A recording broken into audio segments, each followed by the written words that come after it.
So what that person will do is they'll put this information in the computer. You can put it on your telephone if you want, and you can drive around, and instead of going from one side of the county to the other side of the county, and you're in a big county. Now, some counties, when I say big, are 50 miles either way. It'll go all along the ones on this side of the county, then all the ones on that side of the county, and bring you right back to where you started.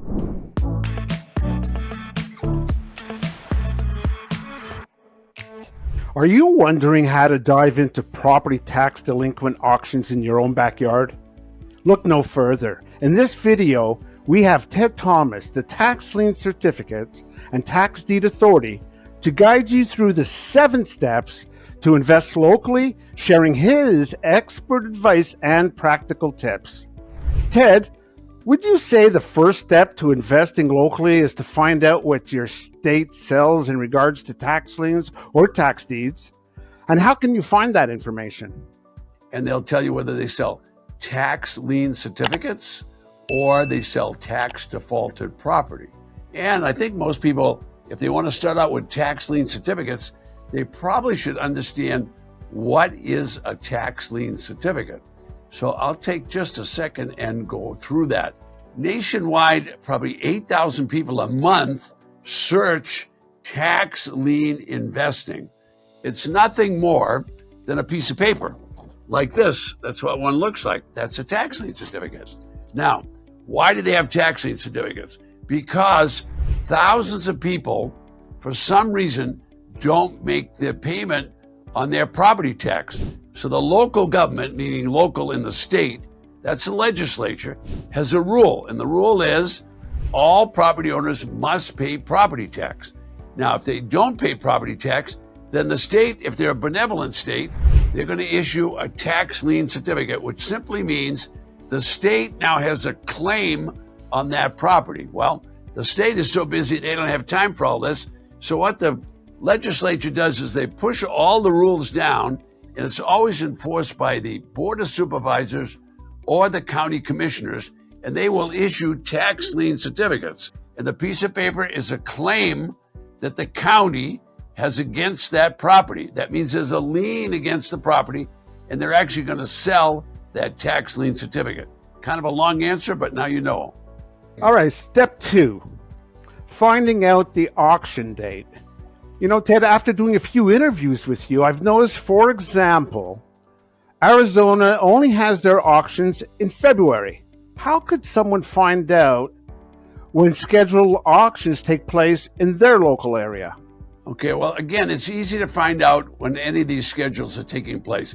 It's always in the local area, so go to the local county and then research tax lien certificates or tax defaulted property. They'll not only tell you what they sell, either tax liens or tax deeds, or maybe they sell both, all right, but they'll also tell you the date they're going to do that. If they don't have a date set, they'll say, we're waiting to a certain period of time. For example, you mentioned in Arizona traditionally uses the month of February to sell the tax lien certificates. It's a similar situation in Florida, where they have picked the month of, that's May, that they do it in Florida.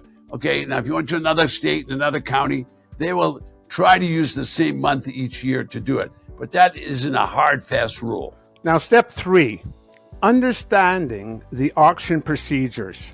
Before attending a tax lien auction, you need to review the rules and understand the auction procedures. Ted, can you name the type of information that you would find in the rules for the auction? Okay, when you go to the county records, they're going to have many pages of procedures and rules that take place. Now, all of that started way up top at the legislature, and then the legislature pushed that down, and all the enforcement and all the operations and the administration is going to take place at the local county level. So the county level will tell them when the auction is going to take place, how many properties are going to be involved, what time of day the auction will, what kind of money that you'll need for the auction. It'll give you all the details on the auction, but the most important thing is what date and time is that going to happen, and they'll tell you that. Okay, great. Step 4, research. Do you think a person who invests locally would have more of an advantage when it comes to research? For example, Could they go inside the treasurer office to get help researching liens? Do you know if the county employees would help someone do that? Okay, well, you got to be careful with the kind of advice you give here because the county employees are the county employees. So if you went to the county and you asked certain questions, they're going to tell you, no, they're not going to answer those. But if you go there and say, can you show me how to use the computer so I can look up this tax lien? They'll show you how to do that. But they're not going to pass any judgment. Is this a good deal or is this a bad deal? They're more than happy to show you the procedures that they use. They're more than happy to show you the lists that they use. They're more than happy to give you guidance on where to go to look for things. But they're not there as financial advisors, and they're not there as any kind of advisor to show you about tax liens or deeds. But they will show you the process. Okay, good to know. Step 5, conducting due diligence. Wow, Ted, when you invest locally and viewing the property seems really hassle-free, if someone was trying to manage their drive time, like, viewing all those properties at once, what advice would you give for them to help in that process? Oh, brother. Well, if you're going to be in the property tax lien certificate business or the tax defaulted business, you really should be looking at what you're purchasing. So if you get a list, now let's think about a list. For example, this is a list of Tampa, Florida, and the list has thousands of tax liens in it. Let me open it up. This is not a newspaper that shows pictures. What it does, it has thousands and thousands of tax liens in it. Okay, so if you're going to go and look at those, let me show you another list. Okay, this would be Duval County. Okay, one county. Look how thick that list is. All right, so if you have a list and you want to look at those, what people do is they say, well, let's look up the property number, get the address, and then go there and look at it. All right, so this is a genius of the internet. People have figured out, you could use an app, and you could use an app that would give you directions to look at a whole bunch of them. And so I noticed in downloading that this was a route planning app that was available for just pennies, and you could learn how to do that, and you could learn it from this route planning, and they would teach you how to go around and look at all the properties. So whenever I go, I take someone with me, and I look at the property and have that person drive me so I can just pay attention to what's going on around me. So what that person will do is they'll put this information in the computer. You can put it on your telephone if you want, and you can drive around, and instead of going from one side of the county to the other side of the county, it'll go all along the ones on this side of the county, then all the ones on that side of the county, then all the ones on that side, and bring you right back to where you started. Okay, so that's called route planning, and that's just something that's done with a computer to make kind of life easy for you. Awesome. Step 6, setting a budget. This is a must because we're talking about investing locally, and it seems that you can eliminate the travel costs. Does that have much impact on setting your maximum bid? Well, no, I don't think so. I think what you're going to do is, if you're going to buy locally, there's no negative in that. But I would say in this day of the internet, I would look in as many different places as possible. For example, if you want to work locally and you're in a big county, now some counties, when I say big, are 50 miles either way if you're in the center of it. So that's a lot of county to look at. There's a lot of places to look.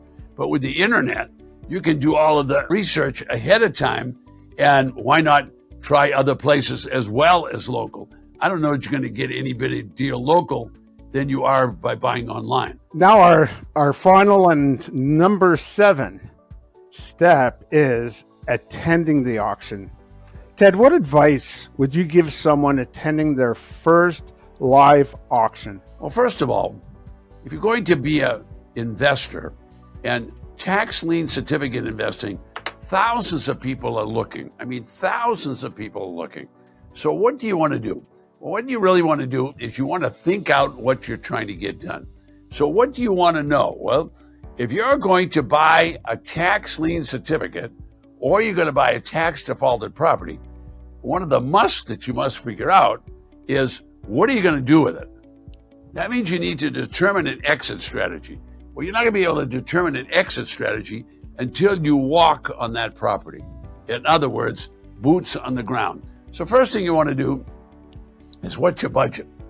Okay, find a property on there that's within your budget. Now, if it's $1 million property, yes, I know you want to buy it, but if the starting bid is $150,000 and you don't have that, well, forget that. So whatever your budget is, that tells you where you're going to start.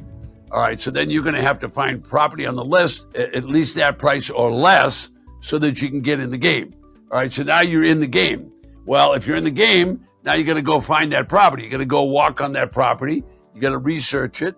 Then before you go and actually do any of that, you probably want to go to the county website and look and see what kind of payment process do they expect. Do they want you to pay cash?